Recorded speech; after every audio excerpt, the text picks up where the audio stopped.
পরিবারটাকে বাদ দিয়ে যে যার খেলা খেলবে। আমার পরিবারের ও কোনো মেম্বার বলে আমি মনে করি না।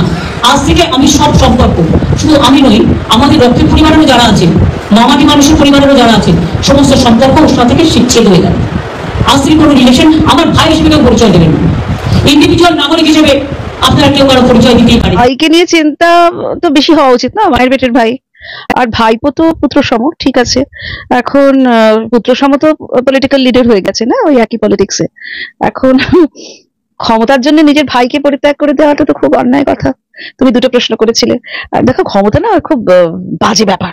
হ্যাঁ, নিজের ভাইকে, সত্যি তো তোমাদের তো যখন ফ্যামিলি যখন চলছে তখন পরিবারতন্ত্র না আনার জন্য, সেটা দেখানোর জন্য ভাইকে পরিত্যাগ করে দেবে বলছে, অনেক কিছু বলছে। ভাই তো ভয়ও পেয়ে গেছে। ভাইকে, আমি এই ভাইকে আমরা বহুদিন ধরে চিনি, মানে ওদের হোল ফ্যামিলিকেই চিনি মোটামুটি। স্বামী তো ভবানীপুর। তো সেই ছেলেটি না, মানে মানে বাবুনের এত বড় একটা মোহনবাগানের পোস্ট দিয়েছে, কিন্তু আমরা কোনোদিন না তাকে লাইমলাইটে দেখি না। এটা কিন্তু একটা আশ্চর্য ব্যাপার, লাইমলাইটে দেখি না। তো এইটা একটা, বাবু না বুঝে গেছে যে এটাই বোধহয় লাস্ট টাইম। হ্যাঁ, লাস্ট টাইম যদি দাঁড়ানো যায়। তো সত্যি তো টিকিট না পেয়ে যদি বলে ও নির্দলে একটা নতুন দল করবে, সেটা আমাদের দিক থেকে খুব সুবিধা হতো, অনেকগুলো ভোট কাটা পড়তো। আর আর কি খাবেন কেন, উনি তো সাংসদ, তাই না? তো সাংসদে তো একটা ভালো মাইনে হয়, মোটা টাকা মাইনে হয়। তো সেই টাকায় তার দুটি বাচ্চাকে, তার সন্তানকে, তার পরিবারকে সে খাওয়াতে পারবে না? নাকি এদের ফ্যামিলিতে খেতে টেতে অনেক পয়সা লাগে? শুধু আমি ফিজিক্যাল খাবার বলছি না, অনেক বেশি খাওয়া এদের, খেতে খেতে এদের অনেক বেশি খাওয়া এখন অভ্যেস হয়ে গেছে। তো সেই অভ্যেস হলে তো খুব মুশকিল, তাহলে তো আর শুধু সাংসদের টাকায় হবে না।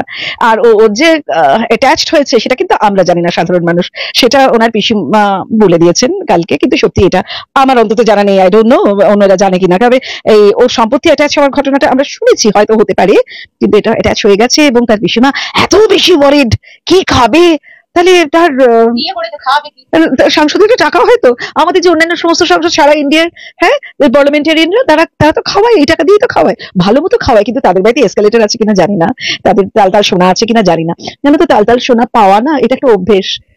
কারি খাওয়া, শুধু আমি বলছি ফিজিক্যালি নয়, এই যে খাওয়ার যে একটা অভ্যেস করেছে না, সেইটাই বোধহয় সাংসদের টাকায় হচ্ছে না। ওই জন্য পিসিমা খুব বলেন। ভাই তো মানুষ হয়েছে, এতদিনে এত লোককে করলেন, নিজের ভাইপোকে একেবারে লাইমলাইটে নিয়ে এলেন, এত বড় একটা র্যাম্প ওয়াক করলেন, সেখানে নিজের ভাইদের কার্টার দিয়েছিলেন কি? আমার তো মনে হয় যে কার্টার দেননি, কারণ ভাইরা কোথায়, ভাইদের তো দেখা যায়নি। মানে যারা যারা সাদা খাতা জমা দিয়ে চাকরি পেয়েছিল, চাকরিগুলো কিনেছিল, তারা হচ্ছে সেই সব ছাত্রছাত্রী। আসুন ভাই, আপনাদের আমরাও দেখবো। আপনিও কত ছাত্রছাত্রী জোগাড় করতে পারেন, আর তাদের বুকে কত দম আছে। আমাদের এক্স জাস্টিস গাঙ্গুলিদার আপনারা সভা নষ্ট করবেন, আর আমরা দাঁড়িয়ে দাঁড়িয়ে দেখবো ওই চোরেদের মেলা। একবার দেখে নিন আপনি, প্লিজ নিয়ে আসুন। হ্যাঁ, আমরা কিন্তু হাতে লড়াই করেন, আমরা ওপেন চ্যালেঞ্জ দিলাম, যান নিয়ে আসুন। ওই যে যারা চোর, যারা দুর্নীতিবাজ এবং কাদের কাছ থেকে টাকাগুলো নিয়েছিল, তাদেরকেও নিয়ে আসবেন। কিন্তু অর্ধেক তো জেলে জেলে গড়াগড়ি খাচ্ছে, নিয়ে আসবেন, প্লিজ নিয়ে আসবেন। উই ওয়ান্ট টু সি আপনি কালেক্ট করতে পারছেন কিনা সেই সব স্টুডেন্টসদের। And it's an open challenge, নিয়ে আসবেন, আমরাও আছি।